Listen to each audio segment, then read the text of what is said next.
Hello guys, welcome to our YouTube channel guys. Indian economy पे हमने series start की हुई है। कल हमने इंट्रोडक्शन लेक्चर में आपके साथ डिस्कस किया था कि हम कौन कौन सी टॉपिक जो हैं आपके इस इंडियन इकॉनमी पोर्शन में कवर करेंगे।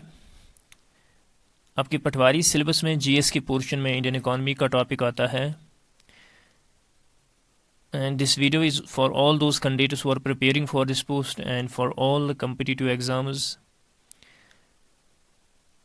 ये इस सीरीज़ का लेक्चर नंबर 2 रहेगा। कल हमने इंट्रोडक्शन लेक्चर दिया। आज हम इस लेक्चर में आपके साथ 20 MCQs डिस्कस करेंगे। Those 20 MCQs will be based on introduction to economics and national income. ये दो टॉपिक्स हम आज इसमें कवर करेंगे। So let us start from the question number 1। Question number 1 is Who among the following is known as father of economics? हमें बताना है कि इनमें से फादर ऑफ इकोनॉमिक्स किसको कहा जाता है। Option A is J.M. Keynes, option B is Alfred Marshall, option C is Adam Smith, option D is J.R. Hicks. इसका जो करेक्ट आंसर है दैट इज एडम स्मिथ को फादर ऑफ इकोनॉमिक्स कहा जाता है। उनकी एक फेमस बुक है the Wealth of Nations.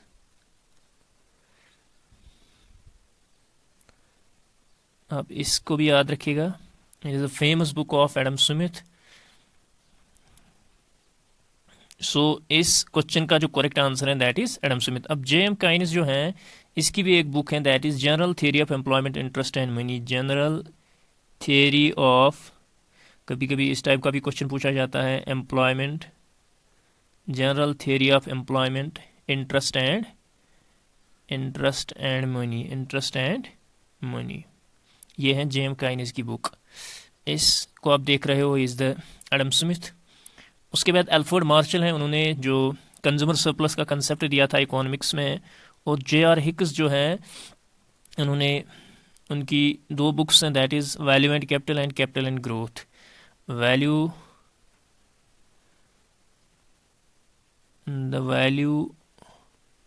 And capital एक ये बुक है, दूसरी है कैपिटल एंड ग्रोथ। ये दो बुक्स हैं किसकी? J.R. हिक्स की। सो क्वेश्चन नंबर 1 का जो करेक्ट आंसर है that is Adam Smith. Let us move to the next question.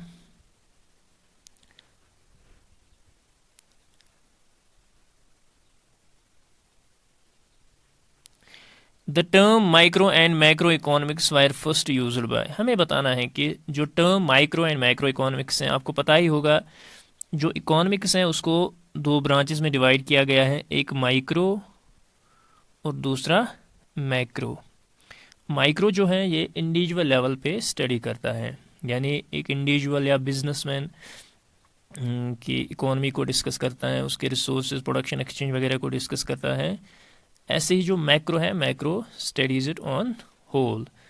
जब हमें पूरी इकोनॉमी की स्टडी करनी हो वो मैक्रो में आता है। तो ये जो टर्म्स दो जो हैं, हमें बताना है कि ये किसने यूज़ की थी for the first time. Option A is Adam Smith, option B is Erwin Fisher, option C is Alfred Marshall, option D is Ragnar Frisch. इसका जो करेक्ट आंसर है that is option number D. ये term जो है रैग्नार फिस्क ने 1993 में use की थी, 1993 में यूज़ की थी, micro and macro economics. And जो नोबेल प्राइज़ 1969 में दिए गए थे for the economics, and he was the one among who received the Nobel prize in economics. First Nobel prize जो इकोनॉमिक्स में दिए थे। आपको पता ही है नोबेल प्राइज़ 1901 से स्टार्ट हुए थे, लेकिन इकोनॉमिक्स का 1969 से स्टार्ट हुआ था। तो जब पहली बार 1969 में नोबेल प्राइज़ दिए गए थे, and he was the one among the economist Ragnar Frisch. Let us move to the next question.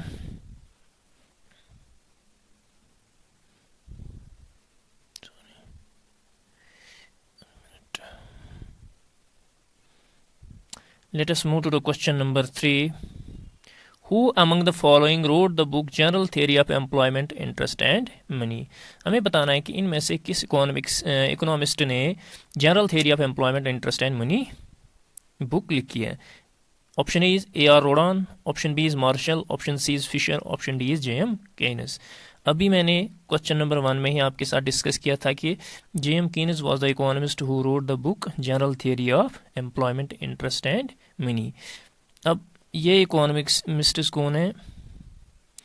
जो A.R. रोडान है, इसने इकोनॉमिक्स में बिग पुश थियरी दी थी और इसी पे इसने बुक लिखी हुई है, बिग पुश थियरी। उसके बाद मार्शल आपको पता ही है, मैंने बताया था आपको कंज्यूमर सरप्लस का कंसेप्ट, कंज्यूमर सरप्लस, उस पे इसने बुक लिखी थी। फिशर जो है, इसका कंट्रीब्यूशन है मनी इल्यूजन, इसकी एक बुक है दैट इज मनी इल्यूजन, ये बुक फिशर ने लिखी थी। सो क्वेश्चन नंबर 3 का जो करेक्ट आंसर है that is John Maynard Kaynes. He was the famous जिसने मैक्रो इकोनॉमिक्स को 1930 after the 1930s great depression में इसने मैक्रो इकोनॉमिक्स को एक हाइट दे दी and he is a famous economist. Then next question,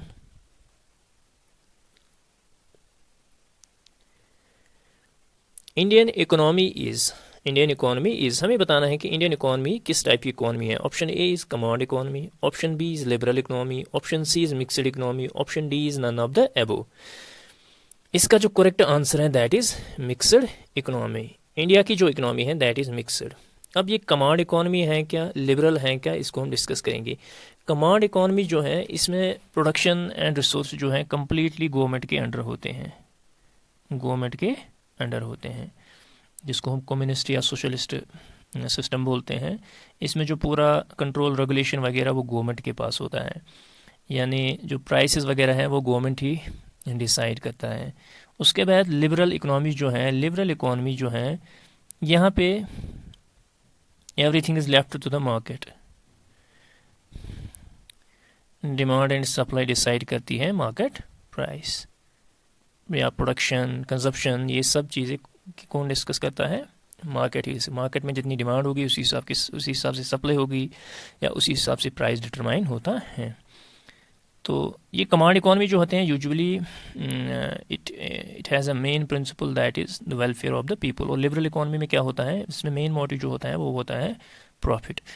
mixed economy in दोनों का मिक्स होता है and India is using this method of economy, mixed economy.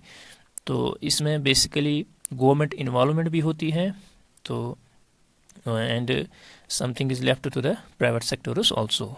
सो यहाँ पे गवर्नमेंट क्या होता है, ये डिसीजन मेकर होता है for the public sectors, and जो प्राइवेट सेक्टर्स वगैरह होते हैं उनमें जो इंडस्ट्रियलिस्ट वगैरह डिसीजन वगैरह लेते हैं। सो इसमें दोनों command as well as liberal economy mix होती हैं। सो क्वेश्चन नंबर 4 का जो करेक्ट आंसर है that is option number C, that is option number C, sorry, it is mixed economy. Let us move to the next question.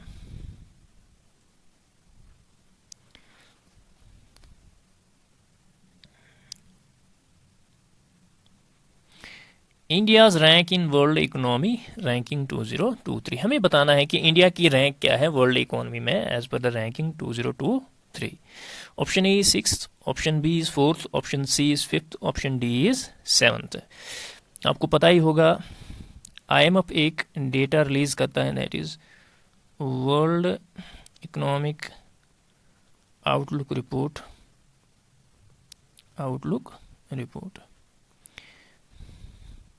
जो 2023 का data है, अक्टूबर 2023 का, इसमें क्या है, US is the largest economy in the world. उसके बाद दूसरे नंबर पे चाइना है, तीसरे नंबर पे जो है जापान है, और चौथे नंबर पे जो है जर्मनी है, और 5th नंबर पे जो हमारा इंडिया आता है। यूएसए का जो GDP है दैट इज़ 25.04 के अराउंड, 04 US ट्रिलियन डॉलर्स के अराउंड इसका जीडीपी है, और इंडिया का है 3.47 trillion US dollars. So India की जो रैंक है वो है 5th in the world economy, यानी अगर हम टॉप 5 की बात करेंगे तो इंडिया लास्ट में आता है। टॉप 5 की अगर हम बात करेंगे, इंडिया की जो पोजीशन है that is 5th in the world top largest economies. Let us move to the next question. An economy which has no trade or trade access to other economies. हमें बताना है कि एक इकोनॉमी है जिसका ना ट्रेड है ना ट्रेड एक्सेस है अदर इकोनॉमीज या दूसरे मुल्कों के साथ, उसको हम ओपन इकोनॉमी कहेंगे, गिग इकोनॉमी कहेंगे, क्लोज्ड इकोनॉमी कहेंगे, और नन ऑफ द एबो। इस वाले क्वेश्चन का जो करेक्ट आंसर है that is closed economy. Closed economy, closed economy यानी इसका जो ट्रेड वगैरह या ट्रेड एक्सेस वगैरह अदर इकोनॉमीज के साथ नहीं होता है, यानी जो कंज्यूमर्स होते हैं उनको they get everything with in the borders of the country, everything with in the borders of the country, everything within the borders of country, within the borders of country, within the borders of country। उनको जो है सब कुछ एक मुल्क के अंदर ही फराहम किया, यानी ना एक्सपोर्ट होता है ना इम्पोर्ट होता है। इस टाइप की इकोनॉमी को है क्लोज्ड इकोनॉमी। अब ओपन इकोनॉमी क्या है? Open economy is that economy जिसमें क्या होता है, जिसमें ट्रेड रिलेशंस होती हैं with other Nations, trade relations होती हैं विद अदर नेशंस। इसमें आप देख सकते हो एक्सपोर्ट इम्पोर्ट होता है, एक मुल्क से आता है दूसरे मुल्क को जाता है, ऐसे ट्रेड रिलेशंस होती हैं अदर नेशन के साथ। अब इसमें एक और टर्म है दैट इज़ गिग इकोनॉमी। अब मे बी बहुत सारे बच्चे जो हैं उन्होंने ये टर्म जो है फर्स्ट टाइम सुनी होगी। अब ये गिग इकोनॉमी है क्या? एक्चुअली आपने देखा होगा कि इंडिया में बहुत सारे टेम्परेरी कंट्रैक्ट जॉब्स होते हैं, यानी contract jobs, temporary contract jobs होते हैं। तो जो ये एम्प्लॉयज़ होते हैं उनको जो पेमेंट वगैरह मिलती हैं, they get once they finish their work. आपने देखा होगा कि जैसे ये डिलीवरी बॉयज़ होते हैं या स्विगी जोमेटो वगैरह, या आपने देखा होगा जो ही वो ऑर्डर अपना डिलीवर करते हैं तो उनको अपना कमीशन आता है। ऐसे ही ओला, आपने देखा होगा ओला सर्विस जो कैब सर्विस वगैरह प्रोवाइड करते हैं, वंस दे फिनिश देयर, जो ही वो क्या कहते हैं, मतलब ट्रैवल ड्राइव फिनिश करते हैं, दे गेट देयर कमीशन। इसी तरह जोमेटो है। तो ये सारी चीज़ें जो हैं ये किस में आती हैं? इस टाइप की इकोनॉमी को गिग इकोनॉमी कहते हैं। अब सबसे बड़ी बात यह है कि 2021 में एक रिपोर्ट आई थी और इस रिपोर्ट में बताया गया था कि there are 77 lakh people, 77 lakh people who are engaged in the gig economy. That is why this term is an important one. In 2021 there were 77 lakh people in India who are engaged in gig economy। ठीक है, तो इसमें और भी आता है, अगर आप ऑनलाइन सॉफ्टवेयर ऐप्स या डिजिटल प्लेटफॉर्म वगैरह पे काम करते हो तो वो भी इसी गिग इकोनॉमी में आती हैं।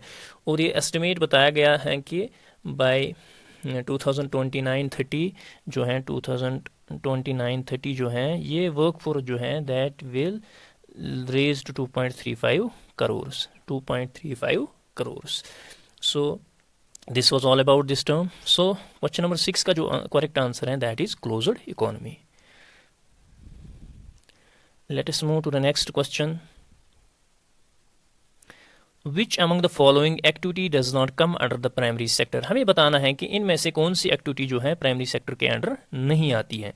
does not come. Option A is fishing, option B is textile production, option C is mining, option D is both B and C. इसका जो करेक्ट आंसर है that is textile production. Textile production जो है ये किस में आता है? ये सेकेंडरी सेक्टर में आता है। आपको पता ही है, अगर हम सेक्टर्स ऑफ इकोनॉमी देखेंगे, एक होता है प्राइमरी। प्राइमरी में क्या है आपका? प्राइमरी में आपका मेनली एग्रीकल्चर आता है। एग्रीकल्चर के बाद माइनिंग। बहुत सारे बच्चे इस कंफ्यूजन में होंगे कि शायद माइनिंग जो है वो सेकेंडरी सेक्टर में, लेकिन माइनिंग जो है वो प्राइमरी सेक्टर में आता है। फॉरेस्ट्री, उसके बाद फिशिंग एट्सेट्रा, ये चीज़ें जो हैं ये किस में आती हैं? प्राइमरी सेक्टर में आती हैं। इसी तरह अगर हम सेकेंडरी सेक्टर की बात करेंगे उसमें क्या आता है? उसमें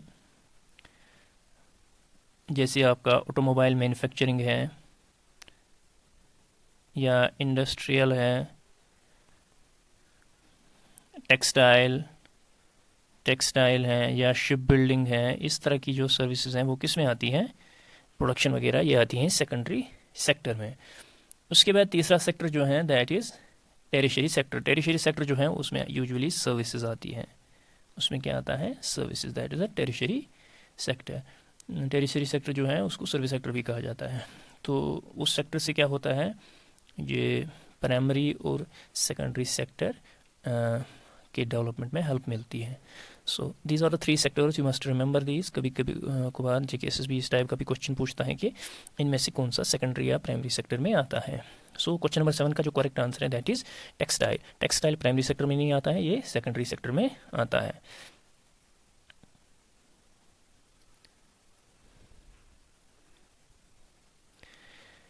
Let us move to the next question.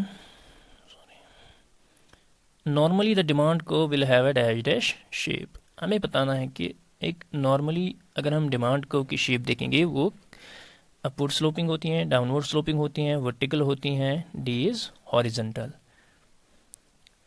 This is the graph of what we can say the demand curve. आप देख सकते हो कि एक्स एक्सिस पे हमने क्वांटिटी ली हुई है, वाई एक्सिस पे हमने प्राइस लिया हुआ है, and this curve is downward sloping. Downward sloping क्यों है, because it has an inverse relation, both this quantity and price has an inverse relation. इसका जो करेक्ट आंसर है दैट इज डाउनवर्ड स्लोपिंग। ये यूजुअल में होता है, नॉर्मली में होता है। नॉर्मल, अगर हम नॉर्मल को हटाएंगे तो डिमांड को कोई भी शेप ले सकती है। सो नॉर्मली जो है डिमांड कर्व की शेप क्या होती है, डाउनवर्ड स्लोपिंग होती है। आप यहाँ पे देख सकते हो दिस डिमांड कर्व, ये हमें दो वेरिएबल्स के दरमियान एसोसिएशन दिखाता है, एक क्वांटिटी और दूसरा जो है price. So option B will be the correct answer for this question.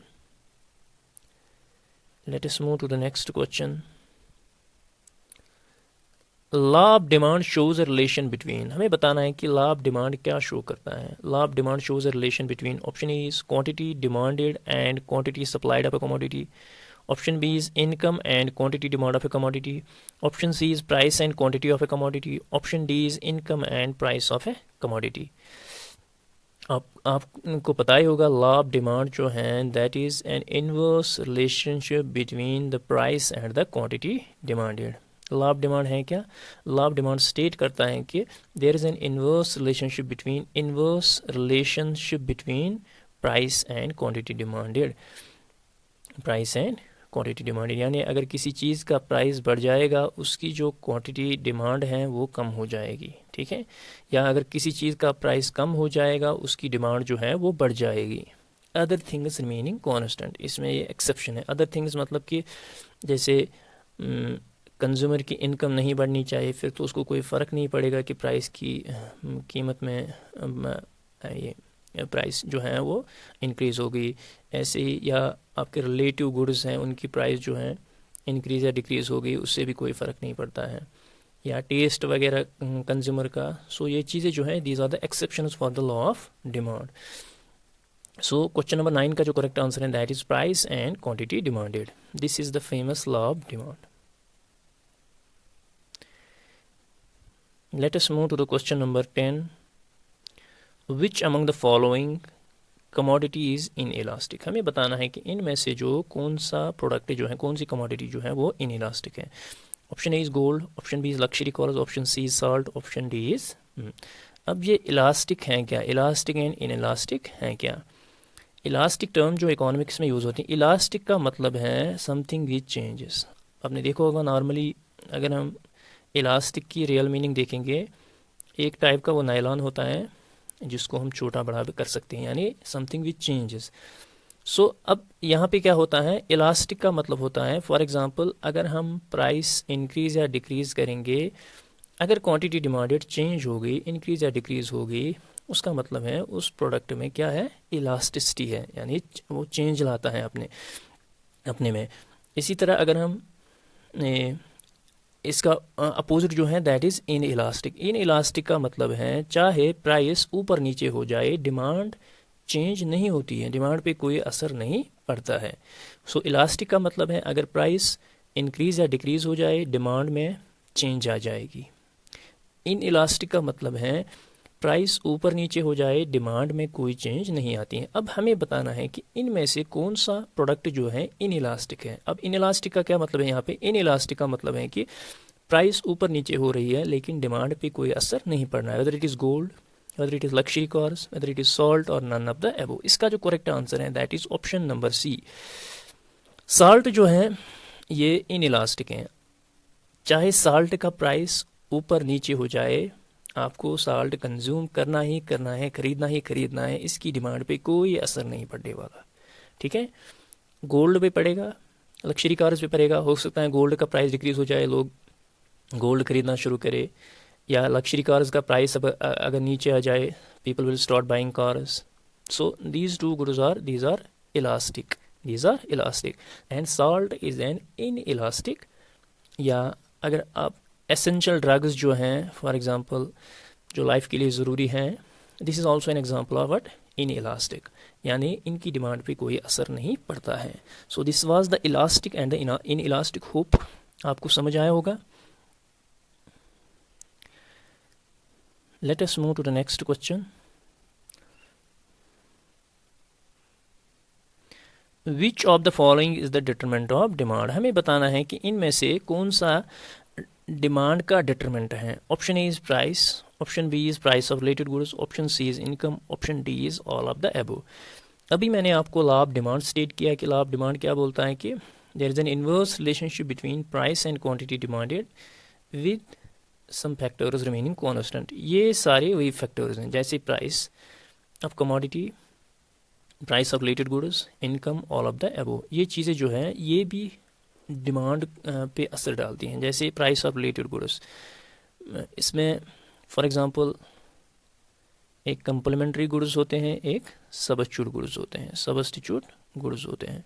अब कंप्लीमेंट्री गुड्स क्या होते हैं? जो हम कंज्यूम टुगेदर करते हैं, जैसे टी एंड शुगर या कार एंड पेट्रोल है। तो इसमें क्या होता है, अगर एक चीज़ में प्राइस फॉल हो जाएगा, a fall in price of one good increases the demand of another complementary good. ठीक है, फॉर एग्जांपल प्राइस, पेट्रोल का प्राइस नीचे आ जाएगा। जब पेट्रोल का प्राइस नीचे आ जाएगा, लोग जो हैं वो गाड़ियाँ खरीदना शुरू करेंगे क्योंकि खर्चा कम आएगा। So these are the complementary goods. या हम कहेंगे टी एंड शुगर, ये भी एक एग्जांपल है किसकी? कंप्लीमेंट्री, जिनको हम अलग अलग नहीं कर सकते हैं, जिनकी डिमांड जो है इकट्ठे होती है, that is the complementary good. So इसमें क्या होता है, इसमें कंप्लीमेंट्री गुड्स में क्या होता है, अगर एक का प्राइस फॉल हो जाए दूसरे की डिमांड बढ़ जाती है। ठीक है, आपने इसकी एग्जांपल जो है petrol and car is the best example for complementary goods. इसी तरह सब्स्टिट्यूट जो है, सब्स्टिट्यूट में क्या होता है, फॉर एग्जांपल हम टी एंड कॉफ़ी की एग्जांपल ले लें। अगर टी का प्राइस बहुत ज़्यादा बढ़ जाएगा, लोग जो हैं वो क्या करेंगे, कॉफ़ी पीना स्टार्ट करेंगे। यानी अगर टी का प्राइस बढ़ जाए, if there is an increase in price of tea, there will be an increase in demand of, there will be an increase in demand of coffee, there will be an increase in demand of. If there is a rise in price of tea, it may lead to the increase in demand for coffee. This is in case of substitutes. So these things also determine, मतलब ये determinants of demand होते हैं। ऐसे ही income of a consumer या house hold अगर increase हो जाती हैं, अगर एक हाउस होल्ड जो है इन्फीरियर गुड्स वगैरह कंज्यूम करता था तो इन्फीरियर गुड्स की डिमांड जो है वो कम होती है और लग्जरी गुड्स वगैरह की डिमांड जो है वो राइज होती है। So you must remember that all these things are determinants of demand. There are some others also like taste and preference, taste and preference, जैसे कि change in preference of the consumer में increase decrease the demand. जैसे आप किसी चीज़ को like करते हो तो उस लाइक की वजह से आप उस चीज़ को डिमांड कर रहे हो। सो यहाँ पे प्राइस मैटर नहीं करता है, यहाँ पे आपकी चॉइस मैटर करती है। So taste and preference is also one of the determinants of demand. There are some other factors which include like we can say future expectation भी हम कह सकते हैं। फ्यूचर एक्सपेक्टेशन, ऐसे आपको लगता है कि नेक्स्ट मंथ में किसी चीज़ का प्राइस बढ़ जाएगा तो आप क्या करते हो, आप उस चीज़ की डिमांड पहले ही रखते हो, उस चीज़ को डिमांड पहले ही करते हो। या पॉपुलेशन वगैरह का जो डेमोग्राफी पॉपुलेशन वगैरह का, ये भी एक फैक्टर है किसका, determinants of demand. So these are all the determinants of demand. Price of related goods, income, we have taste and preference, and there are some other factors which include future expectations, population and demography. So इस वाले question का जो correct answer है that was all of the above. Let us move to the next question. Private goods are characterized by, हमें बताना है कि private goods जो हैं वो उसमें राइवल एंड एक्सक्लूडेबल होते हैं, non rival and excludable, non rival and non excludable, rival and non excludable. हम पहले देखेंगे कि ये राइवल टर्म है क्या. राइवल का मतलब होता है कि कंजप्शन बेनिफिट जो है reduce for the others, consumption benefits reduce for others, reduce for others. इसका क्या मतलब है, जैसे आपने मार्केट से कोई चीज़ ले ली, बिस्किट ले लिया, आपने ये कंज्यूम किया. अब इसको कंज्यूम करने से आपने इस प्रोडक्ट से सबको एक्सक्लूड कर दिया. एक तो वो होता है. दूसरा कि आपने कंज्यूम किया, मतलब आपने उस प्रोडक्ट को आप दूसरे के लिए नहीं रखा है, यानी आपने जो है कंजप्शन बेनिफिट्स जो हैं वो रिड्यूस किए फॉर द अदर्स, रिड्यूस किए फॉर द अदर्स. जो हिस्सा आपने खा लिया वो दूसरे को अब अवेलेबल नहीं होगा. That means consumption benefits. जैसे आपका एक पिज़्ज़ा है, उसमें for example these are the what we can say 1 2 3 these are the 4 slices of a pizza. आपने एक स्लाइस को खा लिया, अब ये क्या है, अब 3 ही बचे हैं. अब ये चौथा जो आपने खा लिया, it means it is reduced for the others, it is reduced for the others. Private goods का एक करेक्टरिस्टिक है, ये राइवल होते हैं. ये क्या होते हैं, राइवल. यानी आपने कोई चीज़ कंज्यूम करनी, ये दूसरे के लिए अनअवेलेबल हो जाती है. आपने पिज़्ज़ा का ये हिस्सा, ये स्लाइस खा ली, अब ये दूसरा नहीं खा सकता क्योंकि already you have consumed it. So private goods are characterized by rival and excludable. Excludable क्या है, आपने इस हिस्से को खा लिया, यानी आपने इस हिस्से को खाने से दूसरों को एक्सक्लूड कर दिया, इसी को अब दूसरा नहीं खा सकता है. एक तो कंजप्शन बेनिफिट भी रिड्यूस हो गए और दूसरा आपने एक्सक्लूड कर लिया. ये कैरेक्टरिस्टिक है किसका, प्राइवेट गुड्स का. इसका जो करेक्ट आंसर है that is option number A. Rival means consumption benefit is reduce for the others. Excludable means कि आपने दूसरों को एक्सक्लूड किया इस कमोडिटी को कंज्यूम करने में. इसमें एक और चीज़ आता है, that is the most important, मैं आपको यहाँ पे बताऊँगा. That is public good. एक होता है प्राइवेट गुड, दूसरा होता है पब्लिक गुड. अब इस पब्लिक गुड की क्या करेक्टरिस्टिक्स होते हैं. ये होता है नॉन एक्सक्लूडेबल, आप दूसरे को एक्सक्लूड नहीं कर सकते. दूसरा होता है non rival. Non rival means consumption benefits दूसरे के लिए रिड्यूस नहीं हो जाते हैं. जैसे फॉर एग्जांपल ये रोड है, ठीक है, या कोई पार्क है या रोड है, आप इस रोड से चल रहे हो, ठीक है, आप इस रोड से चल रहे हो, तो एक तो आप किसी को एक्सक्लूड नहीं कर सकते हैं इस रोड पे चलने से, यानी it is non excludable, non excludable. दूसरा जो है, अगर आप चल रहे हो तो दूसरा भी चल सकता है, मीन्स नॉन राइवल. आपके चलने से दूसरा नहीं चल सकता है, ऐसी कोई बात नहीं है, means it is also non rival. या फॉर एग्जांपल स्ट्रीट लाइट है, यहाँ पे स्ट्रीट लाइट, जो भी इससे गुजरेगा उसको बेनिफिट मिलेगा. अगर आप यहाँ पे हो, दूसरा बंदा यहाँ पे आया, आप इसको एक्सक्लूड नहीं कर सकते हो. आप जितना बेनिफिट ले रहे हो उसको भी उतना बेनिफिट मिल रहा है. एक तो नॉन एक्सक्लूडेबल है, ठीक है, आप इसको एक्सक्लूड नहीं कर सकते. दूसरा जो है it is non rival. Non rival means अगर आप यहाँ पे हो, आप किसी का कुछ नहीं खा रहे हो, किसी का कुछ नहीं खा सकते हो, यानी कंजप्शन बेनिफिट जो है वो रिड्यूस नहीं होते हैं for the others. So public goods का ये करेक्टरिस्टिक्स मेन जो है that is non rival in consumption and non excludable. या जैसे फॉर एग्जांपल सबसे बड़ी एग्जांपल एयर की है. आप एयर ब्रीथ कर रहे हो, आप एयर ब्रीथ कर रहे हो, you can not exclude somebody from breathing this air and it does not, आपने कंज्यूम किया, इससे कोई फ़र्क नहीं दूसरे के कंज्यूम करने से. So it is non rival and non excludable. So you must remember these things, private goods and public goods. Private good जो है उसमें राइवल होता है, एक्सक्लूडेबल होता है, और पब्लिक गुड जो है उसमें non rival and non excludable होता है, ठीक है. और उसके बाद एक और करेक्टरिस्टिक होता है दैट इज़, एक और टाइप होता है that is what we can say the quasi goods. उसमें क्या होता है, उसमें दोनों के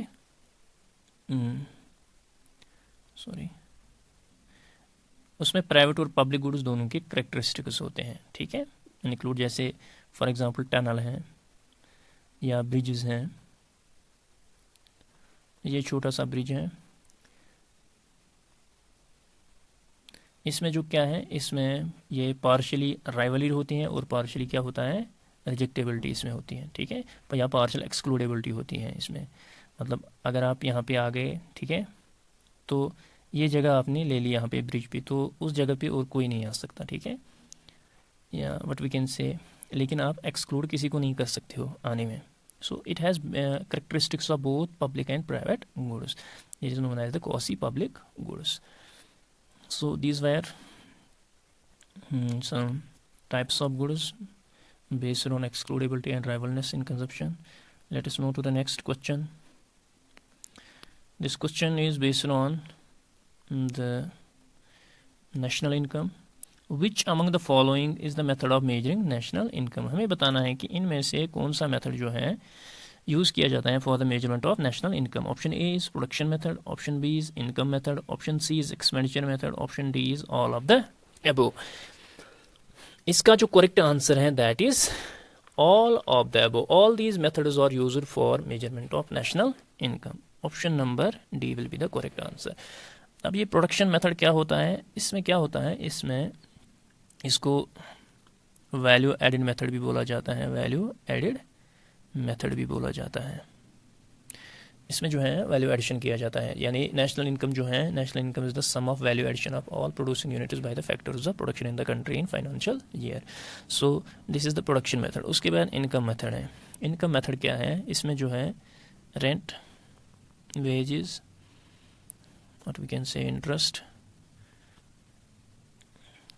एंड प्रॉफिट को कैलकुलेट किया जाता है, यानी फैक्टर इनकम्स को किया जाता है। जैसे रेंट किसका फैक्टर इनकम होता है, लैंड का, ऐसे ही वेज जो है वो लेबर का ये होता है, फैक्टर इनकम होता है। ऐसे इंटरेस्ट या profit, these are the what we can say the these are included in what we can say the income method, income method. उसके बाद आता है एक्सपेंडिचर मेथड। एक्सपेंडिचर मेथड में क्या आता है, इसमें sum of expenditure of final goods and services आता है। इसमें नेशनल इनकम जो है consumption expenditure plus government expenditure कितना करता है, प्लस इन्वेस्टमेंट एक्सपेंडिचर, फिर plus X minus M, import minus export आता है, एक्सपोर्ट माइनस इम्पोर्ट आता है, एक्सपोर्ट माइनस इम्पोर्ट आता है। So these things are included in what we can say the expenditure method, expenditure method. So these are all the methods which are used for calculation of the national income. Next question.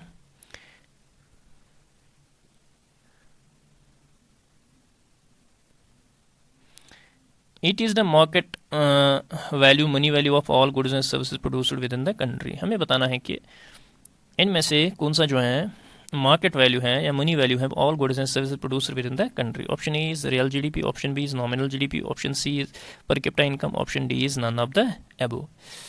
इसका जो correct answer है money value जो है that is nominal GDP. Nominal GDP क्या होता है, measurement of value of output, यानी ये मनी वैल्यू पे डिटरमाइन होता है। रियल जीडीपी जो होता है ये मेजरमेंट ऑफ आउटपुट होता है adjusted to price changes, adjusted to price changes. इसको हम ऐसे समझेंगे, फॉर एग्जांपल आपको पता ही है 2011-12 जो है बेस ईयर यूज़ किया जाता है for the estimation of national income. ये बेस ईयर यूज़ किया जाता है, यानी जितने भी कंपैरिजन्स वगैरह किए जाते हैं those are made base year, उसी को कहते हैं कि कंपैरिजन जो है वो दिस 11-12 के अगेंस्ट किए जाते हैं। सो अब रियल जीडीपी को हम कैसे समझेंगे, फॉर एग्जांपल 2009 में जो है GDP for example 5.03 million US dollars था, ठीक है। अब 2024 में जो है फॉर एग्जांपल ये 10 पॉइंट समथिंग के आसपास है। अब इसको हम कैसे मेजर कर रहे हैं, इसको हम मनी वैल्यू में मेजर कर रहे हैं।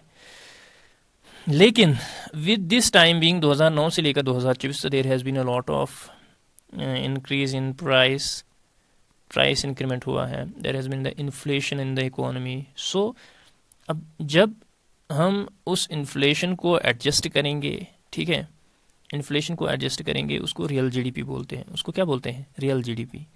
अगर हम ऐसे ही विदाउट एडजस्टिंग द इन्फ्लेशन तो उसको हम नॉमिनल जीडीपी बोलते हैं। आपको शॉर्ट में याद रखना है कि अगर जीडीपी जो है वो दो चीज़ों से इंक्रीज़ होता है। जीडीपी जो है वो दो चीज़ों से इंक्रीज होता है, इधर बाय प्राइस और बाय प्रोडक्शन। अगर हम प्राइस को ले लें दैट इज़ नॉमिनल जीडीपी, अगर प्रोडक्शन को ले लेते हैं दैट इज़ रियल जीडीपी। एक और एग्जांपल से हम आपको समझाएंगे। फॉर एग्जांपल 1000 रुपये मेरी इनकम थी जनवरी 2020 में, ठीक है, 1000 रुपये थी। अभी जनवरी 2024 था तो मेरी इनकम जो है 1500। अगर हम नॉमिनल वे में देखेंगे तो मेरी इनकम जो हो वो 500 बढ़ी है। वो कितना बढ़ी है? 500।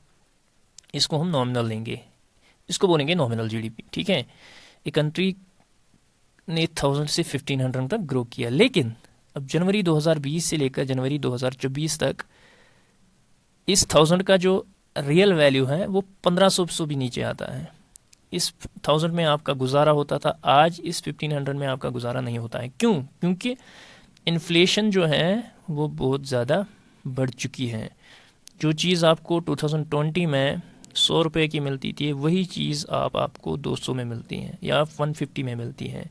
1000 के कंपैरिजन 1500 जो है इसका वैल्यू जो है रियल में वो इससे भी कम है, इससे भी कम है। अगर आप 1000 से 10 चीज़ें खरीद सकते थे 2020 में, अभी आप 1500 से 8 ही चीज़ें खरीद लो। अगर हम रियल में देखेंगे आपकी इनकम बिल्कुल भी नहीं बढ़ी है। अगर हम इन्फ्लेशन को कंसिडर करेंगे तो रियल में आपकी इनकम बिल्कुल नहीं बढ़ेगी। What is the difference between real and nominal? Nominal में हम सीधे मनी वैल्यू लेते हैं, रियल में हम क्या करते हैं? हम इन्फ्लेशन को एडजस्ट करते हैं। Hope you understand this concept. इस क्वेश्चन का जो करेक्ट आंसर है दैट इज नॉमिनल जीडीपी। यहाँ पे एक और कंसेप्ट आता है that is GDP deflator. It is equal to nominal GDP divided by real GDP.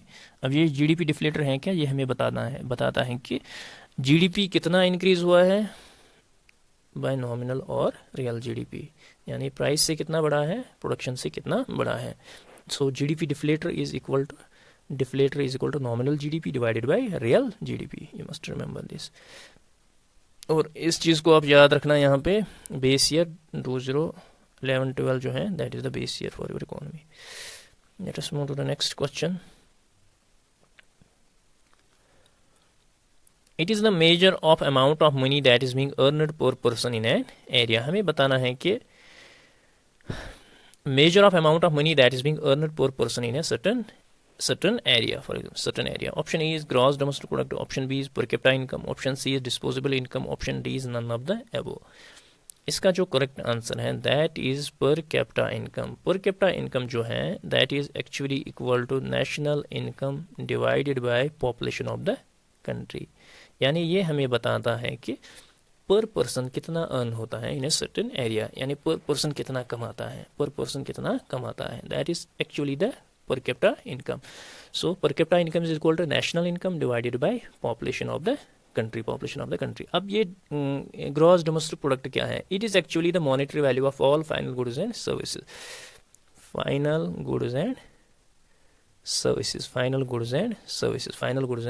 With in a country border in a specific time. Usually 1 साल का calculate किया जाता है। ऐसे ही डिस्पोजेबल इनकम क्या है? डिस्पोजेबल इनकम वो इनकम होती है जो आपके पास बचती है after paying direct tax liabilities.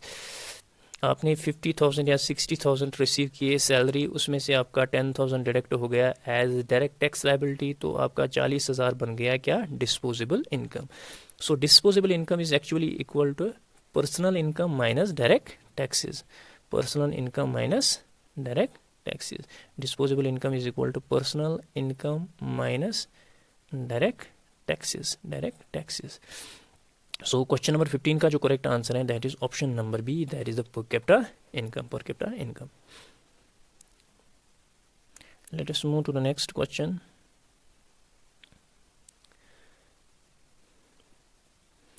It is the sustainable use of ocean resources for the economic growth, improved livelihoods and health of ocean ecosystem. हमें बताना है कि sustainable use of ocean resources for economic growth, improved livelihoods and health of ocean ecosystem. Option A is green economy, option B is green GDP, option C is blue economy, option D is none of the above.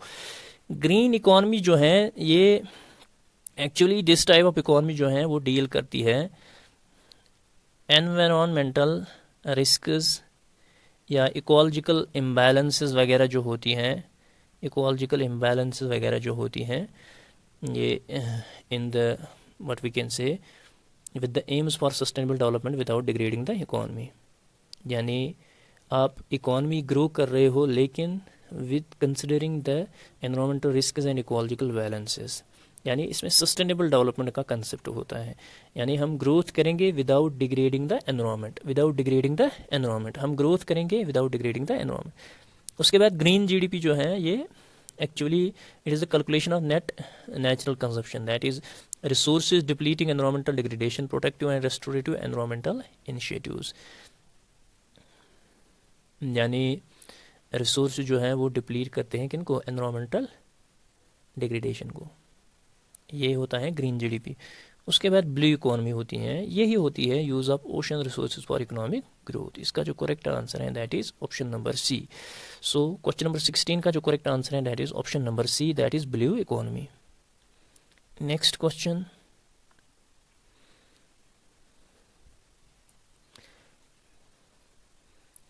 The first attempt to measure the national income of India was made by, हमें बताना है कि India में जो first attempt किया था national income को major करने के लिए वो किसने किया था। Option is PC Mahalanobis, option B is Dadabhai Naoroji, option C is KVR Rao, option D is Jawaharlal Nehru. आपको पता ही होगा कि 1867-88 में एक्चुअली दादाभाई नौरोजी ने एस्टिमेट किया था किसको, फर्स्ट टाइम नेशनल इनकम को, और उसमें बताया गया था कि 20 रुपीज़ जो है वो पर कैपिटा इनकम है इंडिया की। 20 रुपीज़ जो है पर कैपिटा इनकम की क्या है, पर कैपिटा इनकम है of India, 20 rupees. So it was in 1867-68।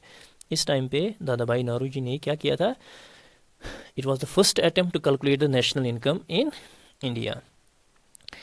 अब ये पीसी महालनोबिस कौन है, ये एक्चुअली ऑफिशियल गवर्नमेंट की तरफ से ऑफिशियल फर्स्ट अटेम्प्ट जो था, ऑफिशियल अटेम्प्ट जो था नेशनल इनकम को मेजर करने के लिए, that was made bye national income committee.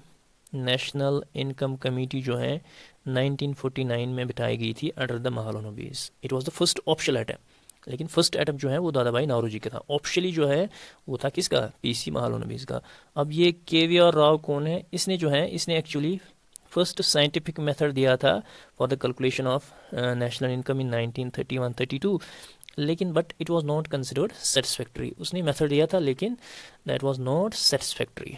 सो इसका जो करेक्ट आंसर है that is option number B, Dadabhai Naoroji. अगर बताया गया कि वट वो फर्स्ट ऑफिशियल अटेम्प्ट जो है नेशनल इनकम को मेजर करने के लिए, that was in 1949 by PC Mahalanobis. So this is all about this question. Next question, which organisation is responsible for the estimation of national income in India. हमें बताना है कि इनमें से कौन सी ऑर्गेनाइजेशन जो है रिस्पॉन्सिबल है किसके लिए, यानी नेशनल इनकम को मेजर करने के लिए, एस्टिमेट करने के लिए in India. Option is Reserve Bank of India, option B is National Statistical Office, option C is Ministry of Commerce and Industry, option D is none of the एबो।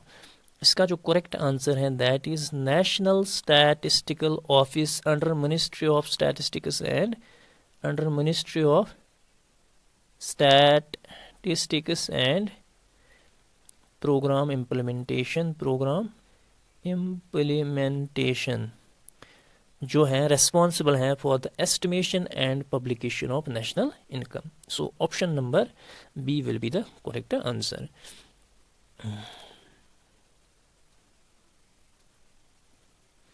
Next question पे move करते हैं।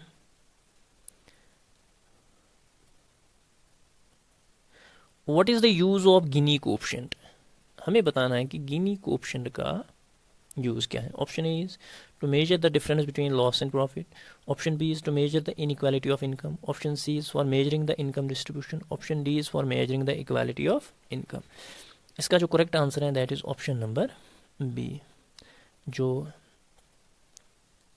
ये गिनी coefficient जो है ये major करता है inequality of income, how income is unequally distributed. So option number B will be the correct answer.